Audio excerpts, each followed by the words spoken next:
Hey guys, it's Tammy here. I've decided to post another fairy tale theory of mine. What is Acnologia's element? Now, as we all know, by the time we're introduced to Acnologia, he is already reached the form to where he's become a dragon almost permanently, so his magic almost seems endless. He can eat almost anything, perform any type of magic, even to where he gets trapped into the time stream. He's able to basically control time by eating time magic. But as we all know, every dragon slayer has to start with a certain element. And basically, in the olden times, from the first generation, they are raised by a dragon. So, here is my theory on that. I believe that Acnologia might have been mentored and raised by Animus from the first movie. Well, not the first movie, I'm sorry, by the Dragon Cries movie. And what I think is since he's basically on this island, the Stellar Island, that possibly Animus's magic power was water. That might have been his main element. And I believe that Acnologia was his slayer that he was raising, and that Acnologia's element was possibly water.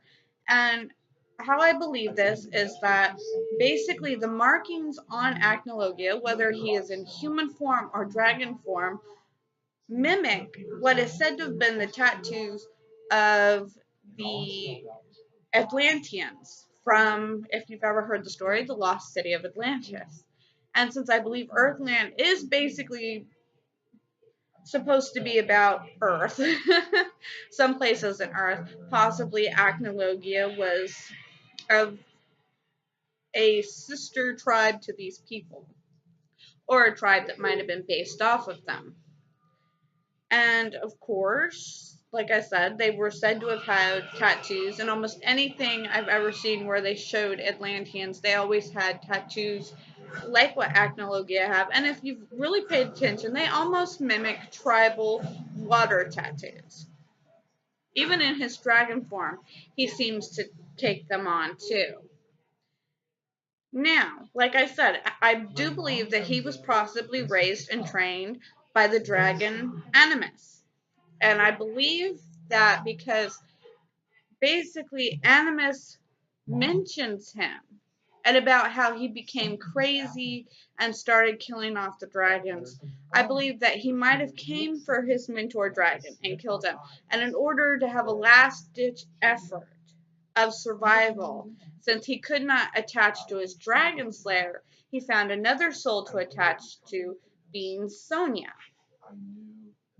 But of course, eventually being attached to a human and being resentful for what his own charge had done kind of turned him against humans, which could be why he basically lived all that time starting to plot revenge, sort of, as a revenge against his charge for killing off him and his brothers and becoming insane. And so there you have it. That's my theory on Acnologia. I believe his dragon was his animus, and I believe his element was basically water. And what led me to that belief is, like I said, was his tattoos. Also, if you watch the Tinro Island episode, I swear when he was breathing in to do his own dragon roar, it looked like he was sucking in water. And as we all know, when the dragons start to do their dragon roar, there's always a whirlwind of something that either they're sucking in or they're starting to blow out. Like with Eric, it's poison. With Natsu, fire. Metal, thunder. For Windy, it's sky and the clouds. And so it looked to me like he was soaking up water in order to do a water attack. And who knows, maybe when he sends it out, it takes on an almost heated up light form. So I'd love to hear what you think of this idea. I'm sorry if it seems kind of scatterbrained. It always sounds so much better in my head than when I say it out loud.